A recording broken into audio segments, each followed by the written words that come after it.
We have Andrew's consent, so maybe we should go ahead and get started on the recording. Maddie. I believe we are currently recording. Okay, cool. Welcome, everybody. It's so nice to see you all, I guess, in the digital sphere. My name is Ryan Stock. I'm an assistant professor in the Department of Earth, Environmental, and Geographical Sciences at Northern Michigan University.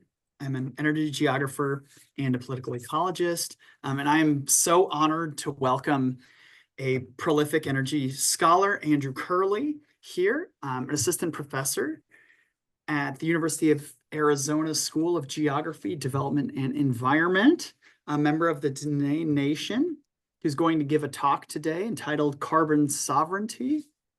Andrew's research focuses on the everyday incorporation of indigenous nations into colonial economies, focusing on native energy justice in the context of energy transitions in the climate crisis.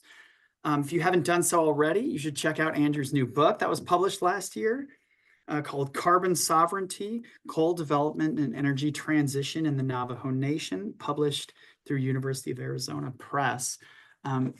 This talk today is our first of the fall speaker series. We're the Energy and Environment Specialty Group of the American Association of Geographers, and we are so pleased to host Andrew. Thank you so much for coming. Take it away, Andrew. Thank you very much. Thanks for the invitation. I appreciate the ability to present some of my work to other energy geographers and people who work on similar issues, or maybe even very different issues, but who have a commonality that we share as first geographers, and then as people concerned about issues pertaining to energy. Now, I wore my AAG pin for this occasion, so because this is an official AAG thing, for fun, Anyway, I'm going to share my slides, so forgive me if some of you have already seen me present variations of this. The research is what it is, and so I tend to report the same research findings and interpretation, and but I'm building off of the work that was mentioned, the book Carbon Sovereignty and other research publications in our geography journals, to think about particularly how tribes fare within broader conversations of energy transition. That's kind of the broader area of concern that I'm interested in. And this obviously has to do with the fate of energy resources and extractive industries within the Navajo Nation, which is in northeastern Arizona, northwestern New Mexico, and Utah, southern Utah. To begin, well, this is a title that I'm giving now. Owen, sorry. Here it is. And I gave you my description. So here it is, a title, Dene People and Carbon Sovereignty, is because I was negligent on following up on a title and description. So if you didn't get one, it was on me.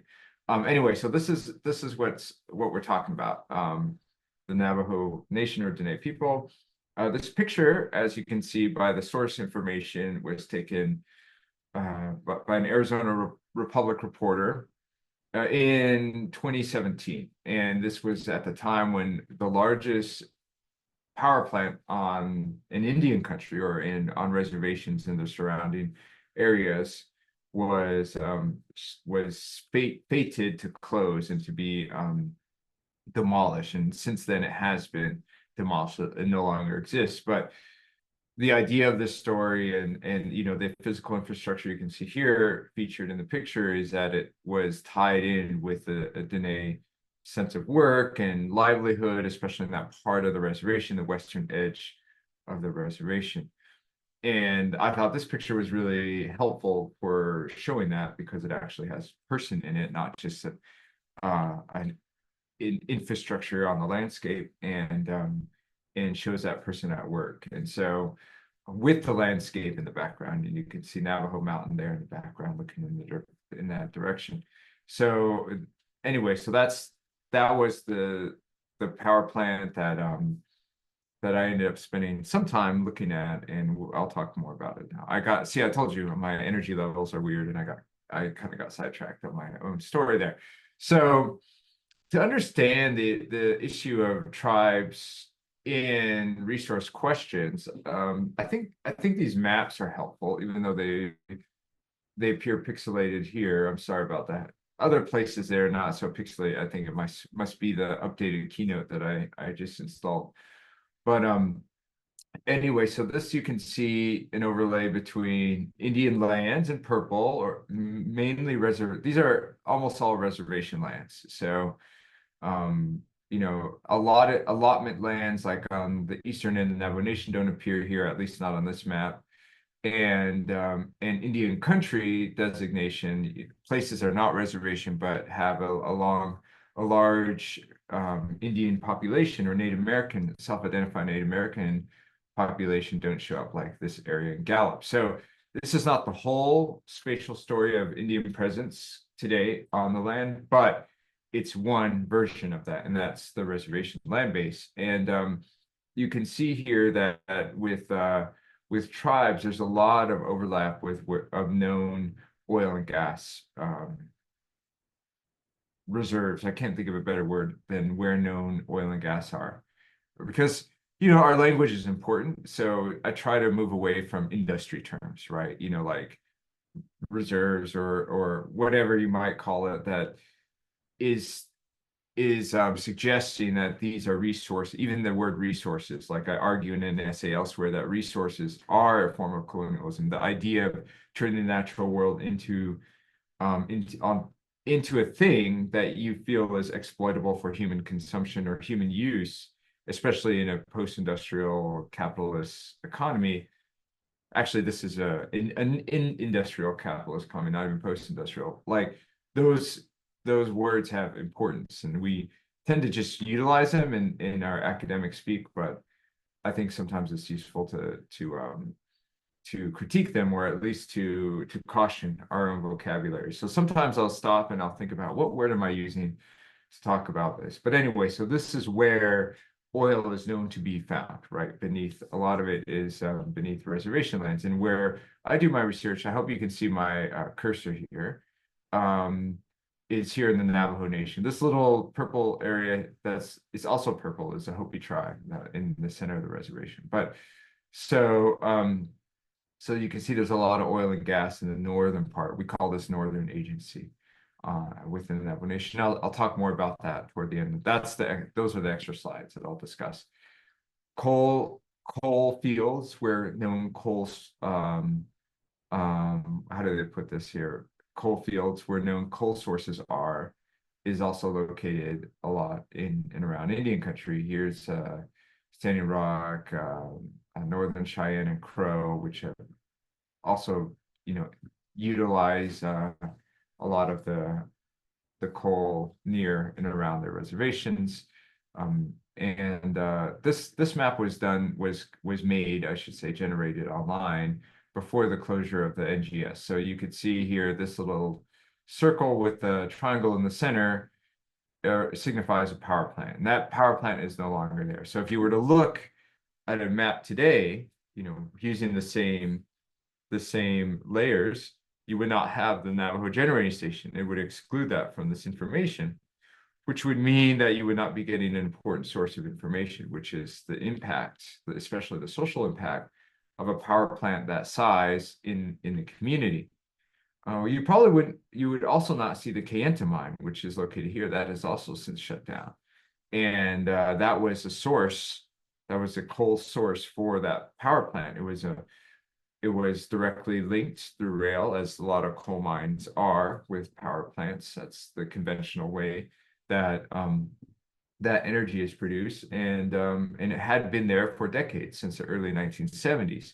So it inculcated a social understanding of coal and resources, jobs and livelihood that still exists today in the social landscape but wouldn't appear on the maps as is rendered in this way. So that's where the kind of research that I do, the human geography, especially the ethnographic approach, when you were giving my introduction, it was referring to the everyday incorporation of tribal economies. That means, like, how does this look on a day-to-day level? And the only way to really observe that is through field research, in-depth field research, not simply just interviews, but also living there, being present in these places during these times, and seeing all of the small interactions between people, and how those things may or may not incorporate energy related issues, or in this case, the fate and future of the coal mine, when I was doing my work in 2012, between 2012 and 2014. Now, if you wanted to get a historical perspective of coal in these areas, I would recommend, I just have this in arm's reach, so I'll just plug it right now.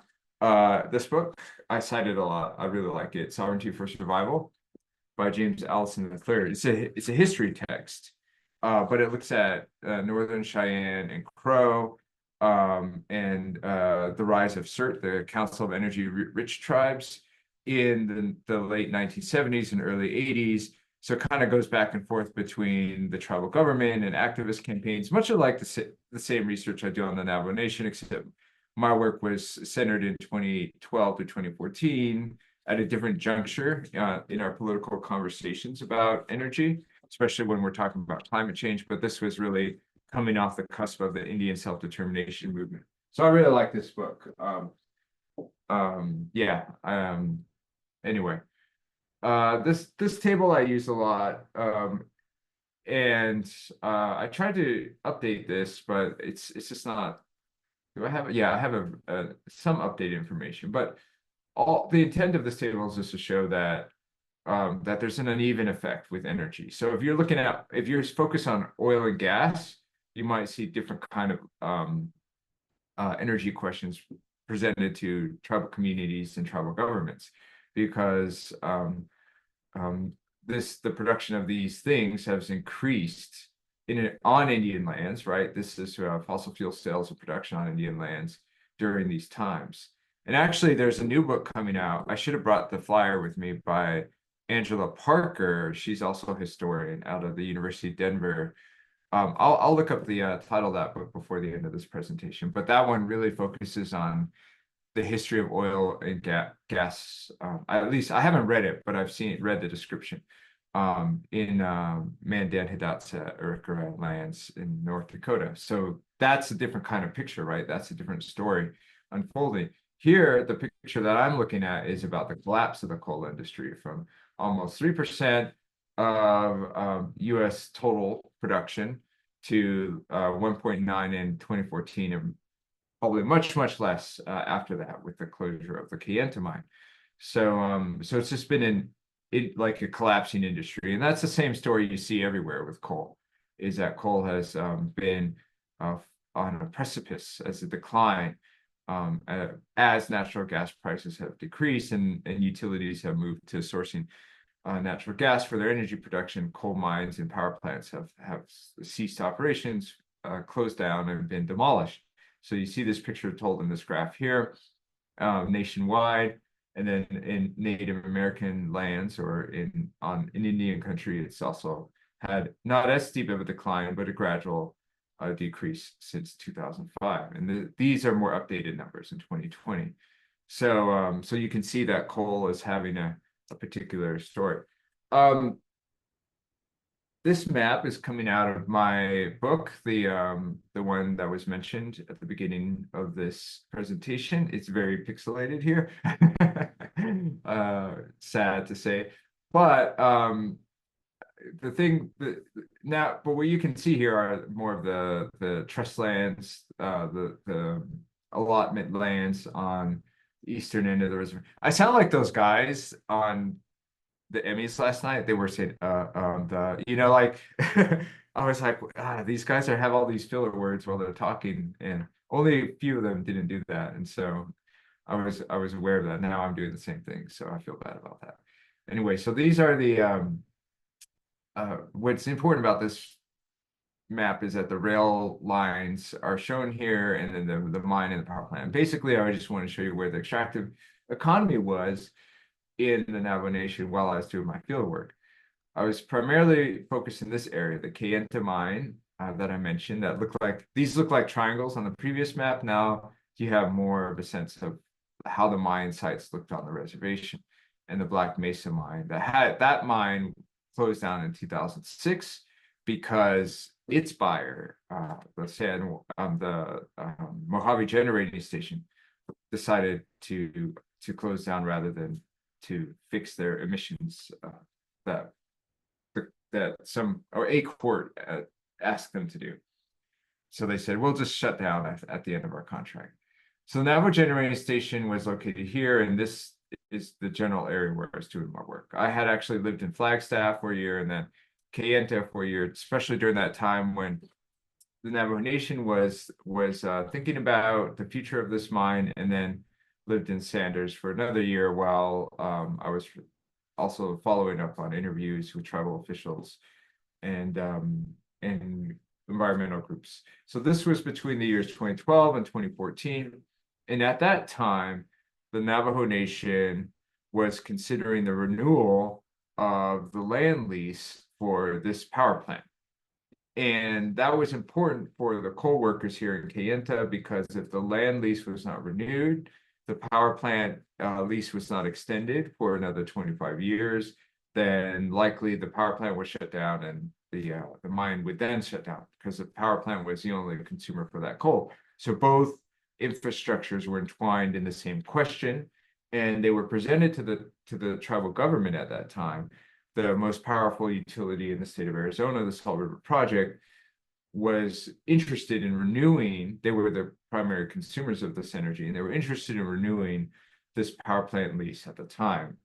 And so I didn't expect this when I was doing my field. I just wanted to interview co-workers and get a sense of how they thought about industry and how they identified with it and what they thought about the future of development was, especially with looming legislation or incentives in economic policy around climate change and energy transition. And so that's what I was interested in when I went back to do some of this field work. But as it turned out, I showed up there at a time when the whole thing was being reconsidered again, when the whole land lease for the power plant was up for debate.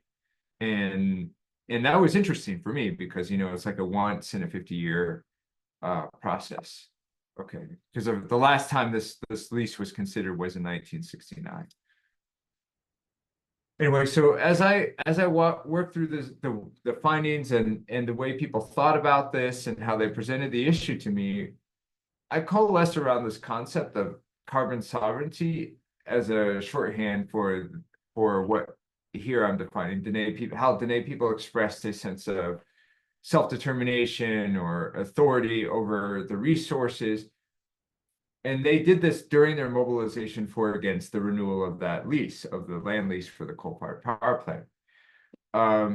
So in a broader, more theoretical way, I would say carbon sovereignty is a social and political relation in the reservation that are defined through these energy projects. So when people are advocating for and against the power plant, and particularly for, that was mainly what I saw. They were thinking through Dene identity and particularly questions of sovereignty through that energy contract, through that power plant lease. So those ideas were combined together. And I don't know if I have the book here, but I think I left it at home. I basically been building off of Timothy Mitchell's idea of carbon democracy. He looks at a similar issue in the Gulf states and around oil, and came up with that idea in his book it goes in a lot of different directions and somewhat very different from what I'm doing, but it was in order to upend a resource curse thesis, this idea that the extractive industries were holding these places back. And my interpretation of that book, or at least one of the central claims of that book, is that actually the oil made all of that possible, right? It was like, oh, it funded all these institutions, these state institutions. So like it was part of the state formation in these Gulf states, and I don't see it being very different from Indian context. So if we're going in this post-Indian self-determination era, post 1975, after the Red Power movement, and some gains in Congress and with and vis-a-vis the Department of Interior with the Bureau of Indian Affairs, the new authorities won through activism and struggle that tribal officials eventually exercised through expansion of extractive industries and continued and increasing the revenue that they received from land leases, water leases, and royalty rates through in the Navajo Nation's case through the sale of coal. So this new idea of sovereignty, the way that new monies came into the tribal government and how things were paid for through the sale of through these revenues, that was defined through continued extraction and energy and participation in a particular kind of energy. And there's many examples of that from 1980 up until 2012 while I was doing that research. So it was important for me to look at the history of these institutions and get a sense of why they're structured in a way to utilize revenues in that way, and that all has to do with the history of federal Indian law. So you thought you were coming in here for an energy talk, and really I'm going to talk about federal Indian law, but I mean these things are not, they're combined actually. Probably more of us should know about this than less.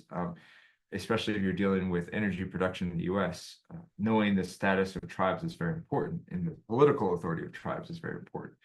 So this picture, this is coming out of another project that I'm doing with other colleagues through University of New Mexico. It's more of a historical project about the history of the Navajo Nation government. But I found this photograph in the archives. It's called the Milton Snow Archives in Window Rock, and it was a photograph taken at the first meeting of the Modern Council, is what it says on the back of it. And I should have included a picture of the inscription on the back, but it was a commentary that this meeting in 1930, this was in 1937, was a reconstituted tribal council that replaced a 1922 council that was created by kind of a collusion between the then Secretary of Interior, I think his name was Hagerman, and Standard Oil, that was trying to get at the oil sites in northern part of the reservation near that area that I pointed out earlier. So there was a council that was created in 1922 designed to just sign on these mineral contracts, but that was replaced in 1937, and that was replaced with the authority of a new authority that was to find a new legislation, the Indian Reorganization Act of 1934, and these were all in combination working with New Deal initiatives. So the IRA, the original IRA, the Indian Reorganization Act, was a New Deal initiative replacing the previous approach of the Department of Interior and actually trying to create tribal governments within reservations instead of informal or haphazard leadership recognition that was happening prior, which was always advantageous to the Secretary of Interior or outside interests, or even for those who are trying to further alienate indigenous lands. So the previous system was a system of assimilation, and this one was trying to recognize some sort of authority in cultural restoration or preservation, maybe is the language they used at the time. So it was trying to arrest assimilation approaches. But what you did is you created new institutions with new powers, and these powers are still existent in Indian country today. So the origin of our Navajo Nation Council is in this 1937 reformation of a council, and it goes back to the authorities of 1934. And that's true with all tribal governments. So I had mentioned Northern Cheyenne and Crow, they're also adhering to the same laws. Hopi tribe is adhering to the same law. All the status between tribes and the federal government are defined through the Indian Reorganization Act, and there's subsequent amendments to that, or things that are built on top of that legislation. But that's a cornerstone of federal Indian law as it exists today. At least that's my interpretation. So this created the basis for new dams, new energy projects along the Colorado River and elsewhere.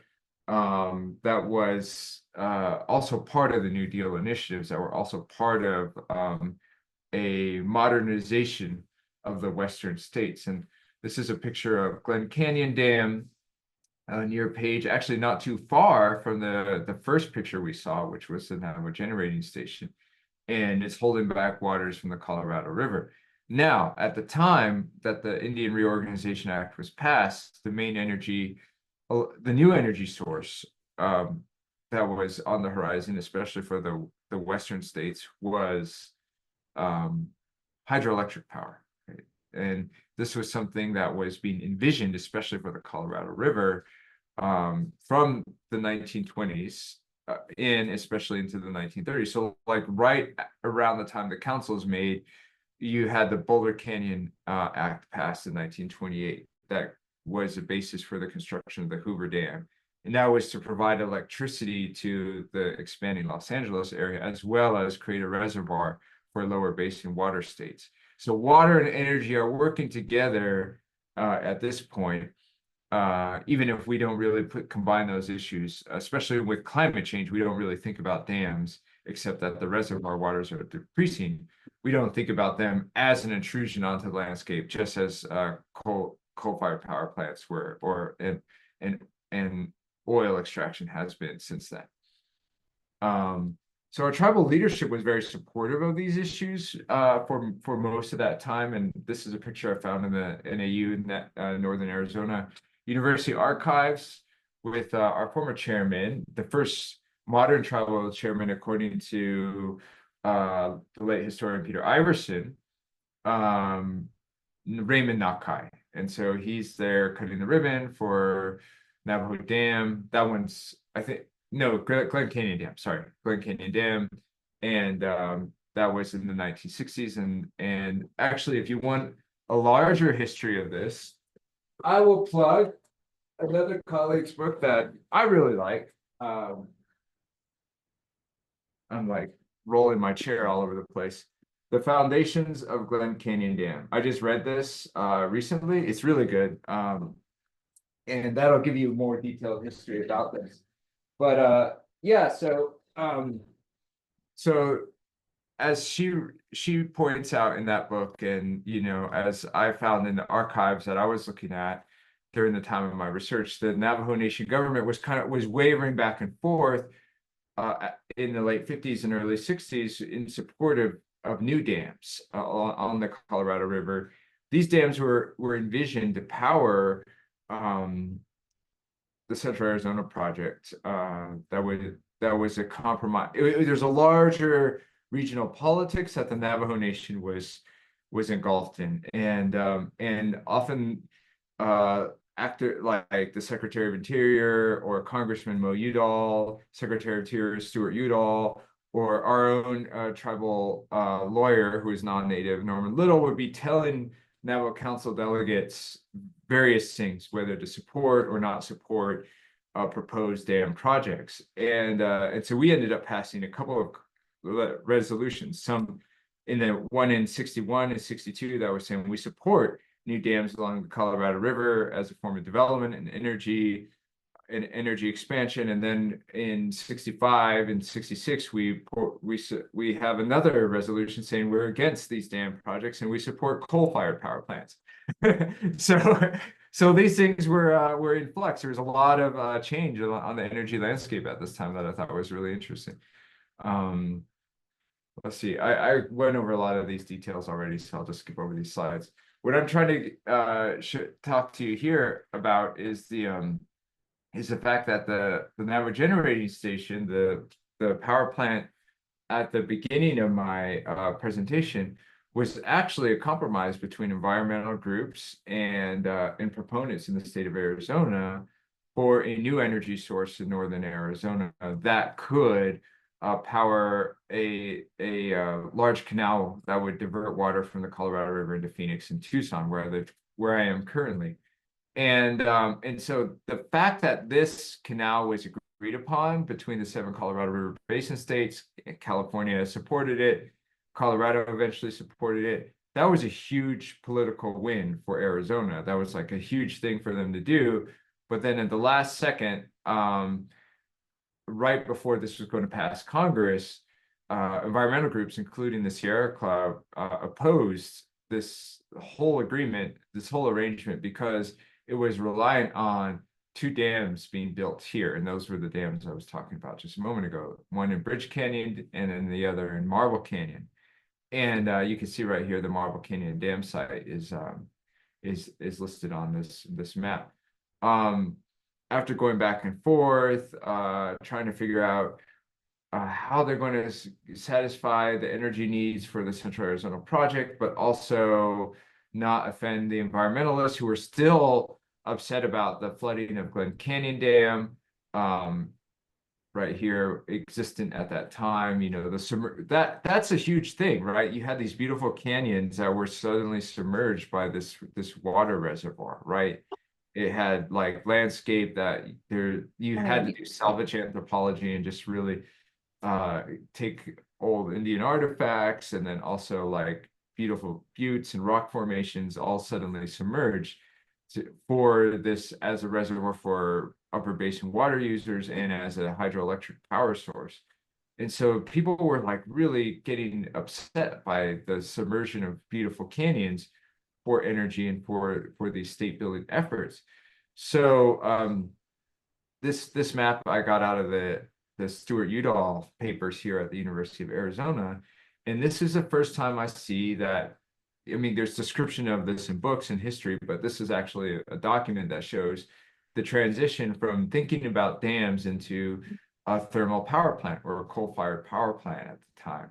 And so in order to appease environmental groups, the states like Colorado and California at the time, Stuart Udall proposed a power plant based on coal because they knew that there was coal found on the Navajo Nation and part of the Hopi tribe.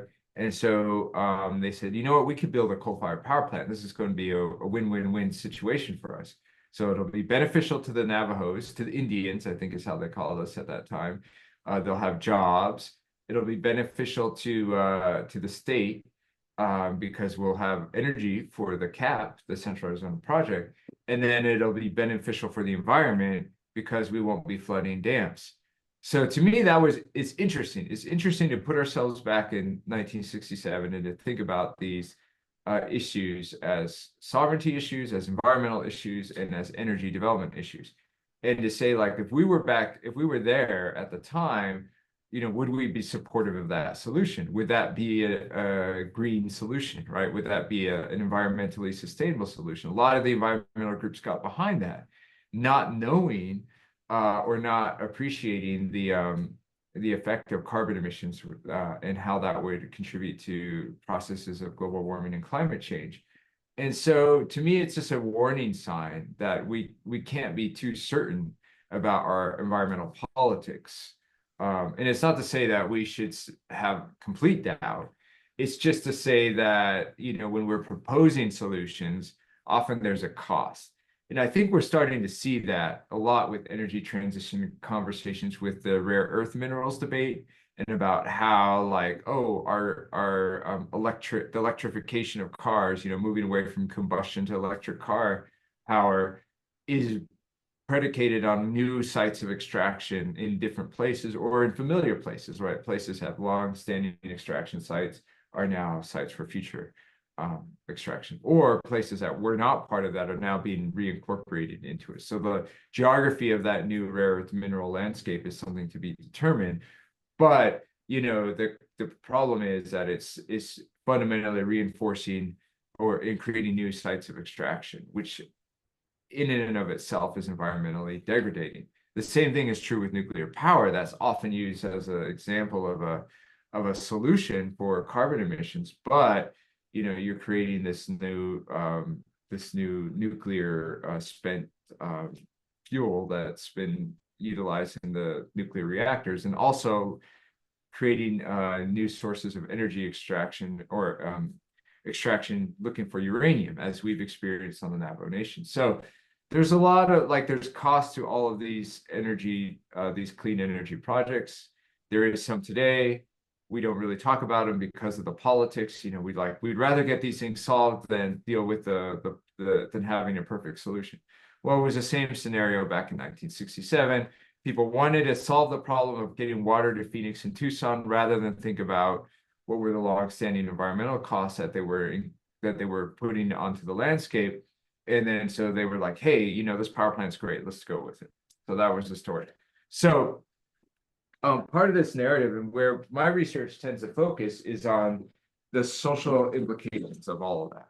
And 40 years after that power plant and land lease and the coal mine were built and all that, it's become embedded in the landscape. That's my argument. I've done it in a paper and largely in the book. And this comes from my interviews with coal workers. And so these are people who were participating, who started getting their jobs in those coal mines after they were established. And even though the lease for the power plant was signed in 1969, the Kayenta mine didn't open, things weren't ready. It wasn't immediate until the early 70s. 1973, I believe, is when the Kayenta mine opened. And so one of these informants, this guy, David, it's a pseudonym, it's not his real name, ended up working there since the mid-70s, so shortly after the mine was opened. And in 2012 or 2013, actually, when I interviewed him, this is what he told me. He was defending the work, and he was saying that it was part of his livelihood, and he defined it through a Dene concept, a political concept that I think tied it to larger and longer histories of presence on the land. And so to me, that was significant and also interesting. So it says, so he's referring to Navajo Nation Council delegates in this quote, and he's saying, already they are prejudiced against us because we are practicing what our great grandmas and great grandpas said, ego. Now, if you go on the Navajo Nation, you'll see this idea all the time.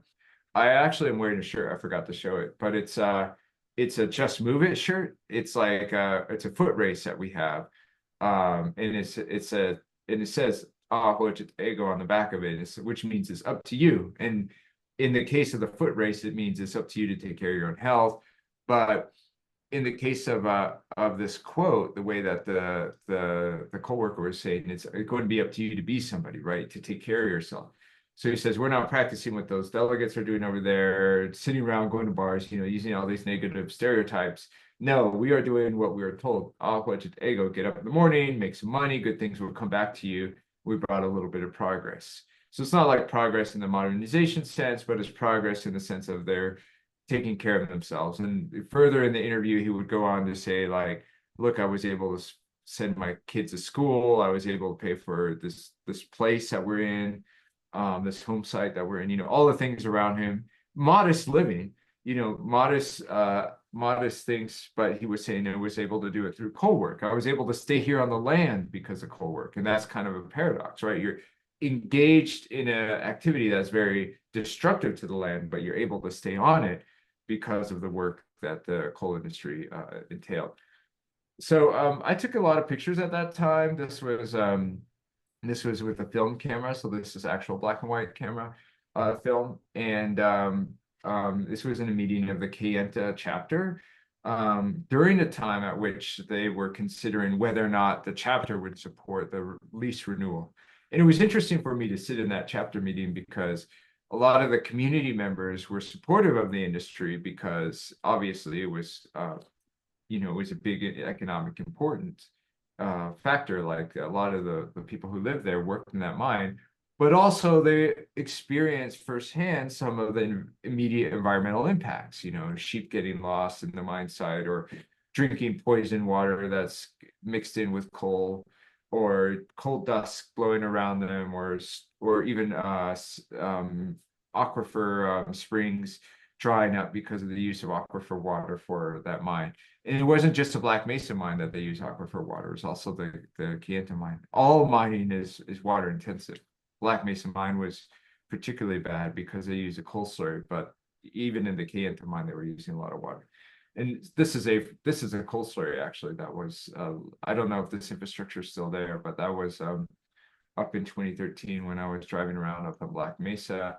The Kinley mine is another coal mine I haven't talked about, but I was driving around and I thought this was an interesting sign. This mine closed down in 2009, but it says that there was 17 days without a lost time accident.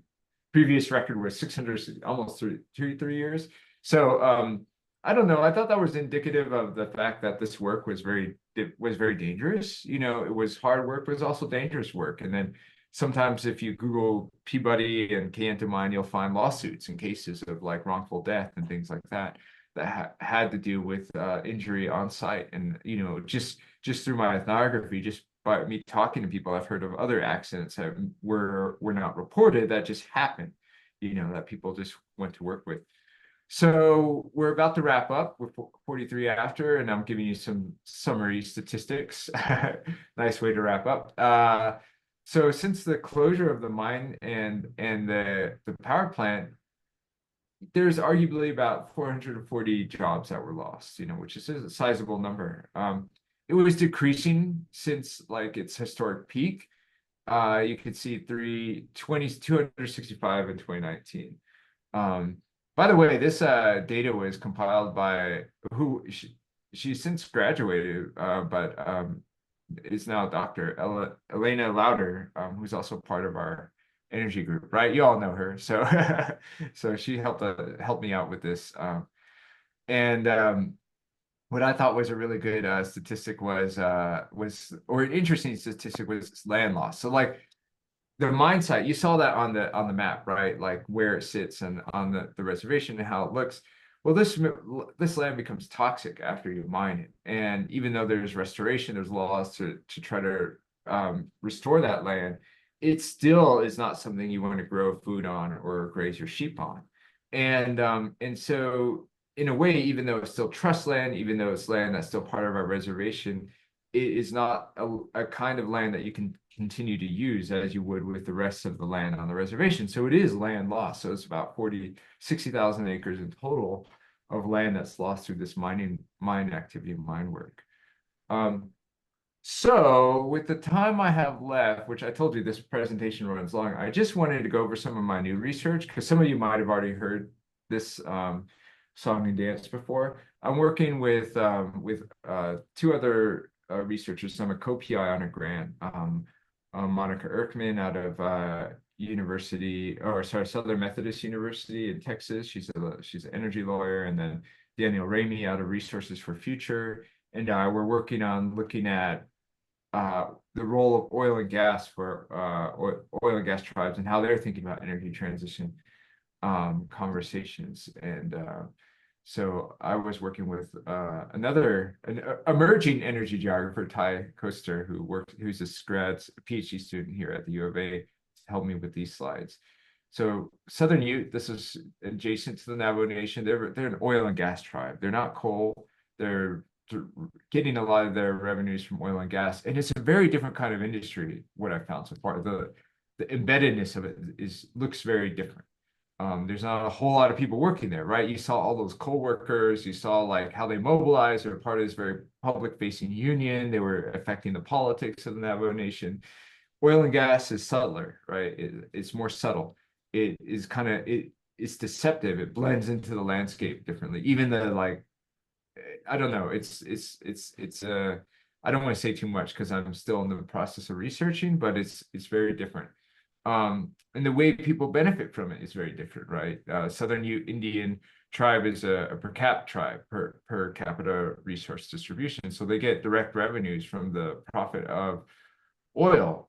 Yet they still have, it's not they're going to be gung-ho. They're not going to be like George H.W. Bush saying like we need oil, like it doesn't matter. There's no such thing as climate change.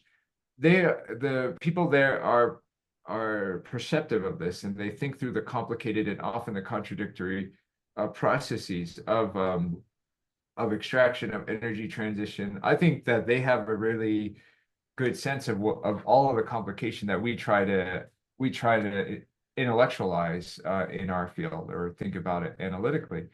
So this is a quote from one of our informants there thus far, and it was really interesting to me.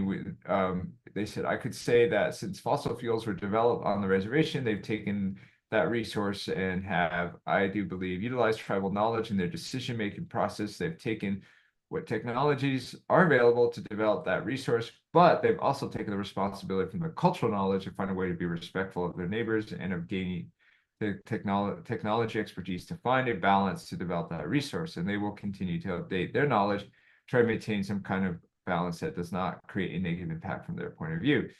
And I think what they're gesturing at here is just how much more Southern Ute does to make oil less environmentally damaging. So they do regulate their oil much better than the state does, right? Or adjacent state lands.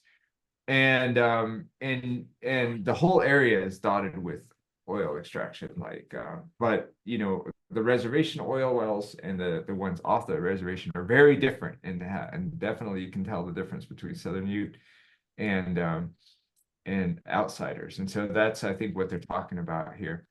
Others said, I do support renewable energy, but it must be placed in a manner that is beneficial, and the term is not just to money, but to religious understanding, leadership of an indigenous group. Spoken English, these are English second language learners. Even the new technology, lithium, the hunger for lithium, look to Nevada and some of the biggest open mine pits that are going to be put into that place because of our hunger trying to find alternative fuels and energy. So this is how they're thinking about these energy transition questions, that they're complex, they're contradictory. Somebody trying to ask me something? Oh, sorry, I just said. Yeah, so that's basically it. Some of the environmental alternatives that exist on the reservation have been the Navajo Green Jobs, or I use this mural a lot, but I'll skip this slide due to time. The only successful alternative energy or renewable energy technology on the reservation is this Kayenta solar field, built in 2017 near the former Kayenta mine. And my argument has been that this is because it was done by a tribal entity, the Navajo Tribal Utility Authority. So even though others have proposed large-scale solar farms in the past, it's been difficult without working through the institutions of the tribal government. So that's why knowing how the tribal government works is important for these energy conversations. It was necessary to sign those coal leases. It's necessary for any kind of energy transition within the reservation or even on adjacent lands. Going above or ignoring the tribal government is a recipe to make those projects fail. So anyway, so the final slide is fossil fuels define a particular brand practice and understanding of tribal sovereignty in a particular energy epoch, right? The self-determination to the climate change era. Alternative or renewable energy technology defined against fossil fuels, such as the solar field, are reworking our understanding and practice of tribal sovereignty, and we have yet to see how that will pan out. So so that's my presentation. Hopefully it was intelligible. And if anybody has any questions, I think I stopped sharing, right? So, okay, good. You did. Thank you so Okay. much, Andrew. Yeah. That was such a fascinating presentation. And I think your work helps chart the future of our sub-discipline as energy geography, and raises questions that most of us should be grappling more with and investigating through our scholarship. So thank you so much, Andrew. We have a Hey, couple minutes Ryan. for questions. Yeah. Hey, Ryan. And it kind of just depends on how you want to do it, Andrew. You want to have people just ask you directly, or we can take a couple questions and you can try and ask them at once. People can type in the chat. I'll let you take the lead, Andrew, however you prefer to take questions right now. Yeah, well, if it's not overwhelming, then we could just do raise hands and then I'll just call on people. Sounds great. All right. Hey, I could just jump in here for a second, Ryan and Andrew. Hi. So just you know, the NGS site that you talked about, Andrew, I was just up there. As you may know, I mean, you got over 1,000 acres to deal with. What are they going to deal with the next? If you lose 500 jobs, the Navajo and the Hopi, because of the demolition of the power plant and the closing of the mines, you still have that land. And so I was interested to find out that they are, there's a modular home manufacturing facility that is using some of the warehouses that were left behind by Salt River Project when the power plant was demolished. And even more interesting, they're using some of the steel, recycled steel from the demolition to build these houses. And they're planning on enlarging that facility, but there's still going to be, they're not using a big portion of the land. But the greatest portion of land is going to be, it's going through a redevelopment plan that is, of course, organized by the Navajo Nation. So there's some interesting recycling of energy landscapes going on, and it's rather interesting that it is at the NGS site, which I visited, I don't know, 40 or 50 times in my classes. I'm glad it's gone, but it's kind of weird to go up there and not see the three chimneys sticking up 800 feet nowadays. Anyway, I just thought I'd offer become that. part of a landscape, you know, our expectation of what to see that, you know, I think that just, you know, reinforces the idea that these things have social meaning beyond just their like economic benefits and even the job benefit, that they do have some sort of cultural meaning, not just to today people, but the city of Page was also really, you know, lobbying to keep that that power plant up and working really hard to try to keep it going. The thing that I think is really important since the closure of the mine, and this is kind of, or sorry, the power plant and the mine, and this is going through my current work on water issues, is that there's, according to the Colorado Compact, which is this agreement that divided the Colorado River up among 7 Colorado basin states, including Arizona, 50,000 acre feet, which is a weird number to think about, is part of Arizona's claim to the upper basin. So there's this division in the river just south of adjacent to the reservation called Lee Ferry, south of where the power plant is, not by more than like probably 20 miles. And everything north of there to the Utah state border is Arizona water.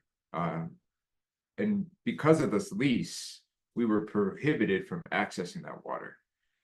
The lease put it in there. It put language in there saying 34,000 acre feet of water goes to the power plant. And then since then, the city of Page has claimed about, I think it was like 6,000 or maybe 12,000 at this point, acre feet of water out of that 50. So there's 50 in total that Arizona could divide south of Utah, north of Lee Ferry, to whoever claims it. Salt River Project and NGS was prohibiting the Navajo from claiming that water while the power plant was in operation. That was something we agreed to every time while we were renewing the lease in 2013. So now that that is no longer an issue, that has become part of our water rights settlement. So now the state of Arizona has given all of the Navajo Nation's water claims, you know, I think it's almost 30,000 feet. Almost everything that's going to NGS is going now to Navajo Nation as a water claim from upper basin water. Whilst we get a 4th priority claim, which is not very good, to a something called the Cibola something claim. Cibola, it was like a very colonial term. That's how I remember it. It's like Cibola Ranch north of Yuma somewhere, and that's lower basin water. So we're still locked out of lower basin water. We get a very bad claim to lower basin water. But with the closure of the plant, with this demolishment, now we're getting Colorado River water, but it's all of that former water that was originally slotted for the power plant. So it's interesting. That's something we didn't expect in 2013. So yeah.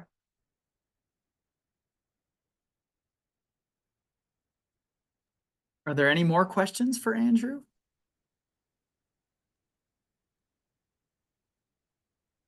So, Tiffany. Only if we have time, but yeah, so thanks so much for your work, Andrew. My students are reading your book this semester, and so they haven't read it yet, but I'm excited for them. I have a question about I guess your methods. So you make a very strong case for what I might call like an ethnography of energy landscapes. But it also strikes me that you're doing a ton of historical research and archival work, and you're filling in, erasures in the landscape, probably erasures in the historical record. So I just kind of wanted you to talk a little more about like how you combine the present day ethnography with the archival historical work. And I was struck by those photos and the ribbon cutting, but of course, a lot is left out, I presume, of the historical archives as well. So I was just curious to learn a little bit more about your process or your methods. Yeah, thank you, Tiffany. You're right. I did do both, and I initially started as a pure ethnographic project, right? I was like going to live in the place, the town where, and it was hard, and that was part of the experience, right? Even though I'm Dene, I'm not from Kayenta. My family is from the community Sanders, which I pointed out earlier. And so, it's not like there's a housing market, an easy place for me to go to, like a place to rent. So I have to go through these networks, right? Contact someone who knows somebody who has a room to rent, that sort of thing. So it took me a while to get into the place.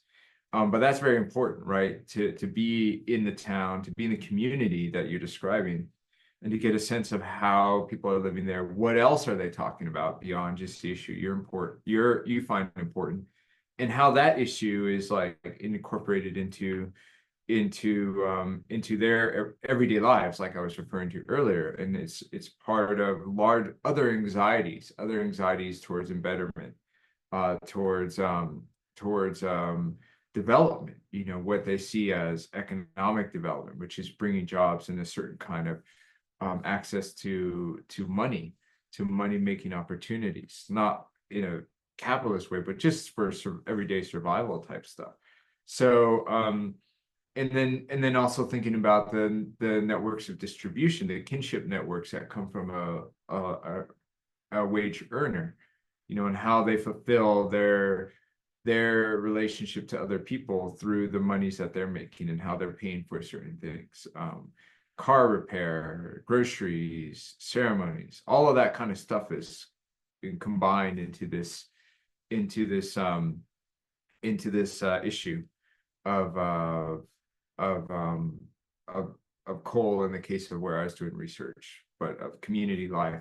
So that's something that is hard to describe in even most qualitative social science approaches. You have to experience it and be part of and participate in events. That's how I saw it. It's like I would participate in community events, political events, social mobilizations, that sort of thing. But while I was doing that, while I was especially since I got there at a time when the council was considering the renewal of the lease, and they kept referring back to this 1969 lease with the Navajo generating station, that's when I started getting started developing these historical questions, like how do we get involved in the coal industry in the first place? Like why does this power plant exist, and why does this mine exist? Like, I'm just taking it as for granted and saying this is what it's doing to these people, or this is how these people are interacting with it. But I'm not like looking at more of the historical question as to, where did this come from? And everybody was, even people I was interviewing was gesturing towards that narrative. Like SRP rep at the time was saying, this was the Sierra Club was promoting this. And so I'm actually like, I got that idea from him initially as SRP Salt River Project rep. But I'm telling a story that very differently than how he was telling it.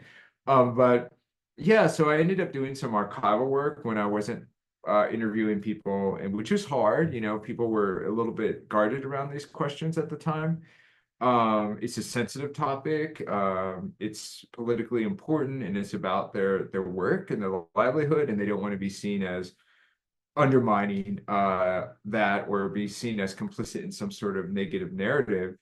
And many of the people I talked to or tried to recruit for the study were already talking about that. They were saying like, oh, this reporter came in X amount of like last week or last year, and they said they were interested in our work, and then they ended up writing this hit piece on coal economy. So so they were like, what is it that you're interested in? You know, why are you interested in these issues? So while I was waiting to get to do some of those interviews, I went to like ASU archive. I was like looking into the record of some of the major decision makers during the period from 1964 to 1969 to get a sense of why a dam project turned into a power plant project. And that to me was a really interesting thing.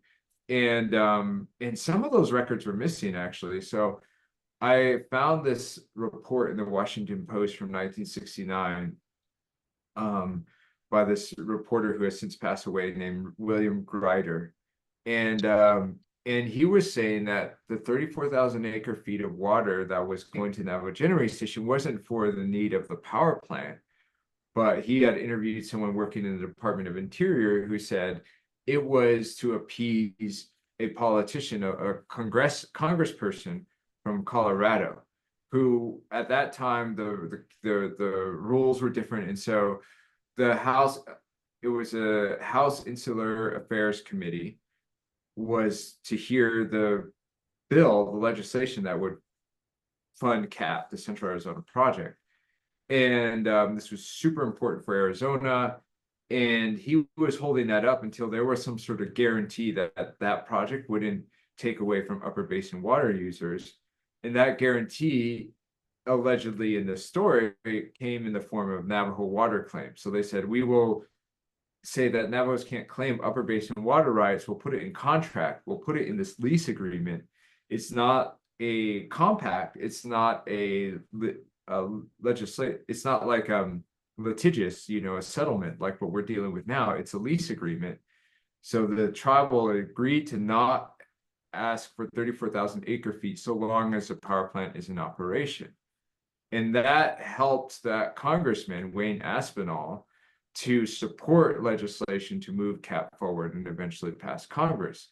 So that a record between correspondence between the senior senator from Arizona at that time, Carl Hayden, and Wayne Aspinall talking about this NGS question was missing from the archive. So to me, that was really interesting. I was like, it's recorded as being there, and the folder is empty. Somebody took that. I'm not starting any conspiracy theories, but so like it was interesting, like you ask about what do you find or what's missing in the narrative. That's what was missing in the narrative, and I still haven't found it, right? I still haven't found the issue, but other than that Washington Post article. But yeah, I mean, it's kind of doesn't matter, right? Because we know what happened in the end, that was a provision put in the lease.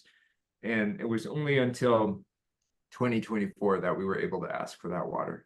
So that was a long answer to your question. Thank you, Tiffany. All right, we had some people drop off. So any other questions? The coffee finally hit, so I'm good. Let's see it. Yeah. Andrew, thank you so much for your presentation. It was truly an honor to host you. And for those of us who have read your book, we're really looking forward to seeing what's next for you in your work. For your students, Tiffany, they're in for a treat, and I think you're going to have a lot of great classroom discussions around this. And I know that Mike's class is tuning in today, and this talk will be recorded and posted on our website, on YouTube, etc. So thank you so much, Andrew, for joining us. And just a quick, like 10-second shameless plug. We have every year host an energy geography conference. It'll happen on January 25th.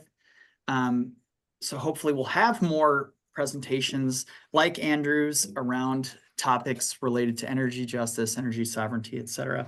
But that's happening in January, so I encourage you all to sign up for that. The registration link is live. Details Tiffany sent out yesterday, and they're on the website too. And our next speaker is going to be Dr. Benjamin Sovacool from Boston University and the University of Sussex on Tuesday, October 8th from 3 to 4 p.m. Discussing how we can best cope with failure and rejection in academia. That's something we've all faced a lot. And then in November, we're going to be welcoming Gabriela Valdivia, okay? Talk about her work on extractivism. So those are some things coming up for our group, but thank you so much, everyone. Andrew, of course, you're a rock star. And I hope you all have a wonderful week. Thank you. Thanks for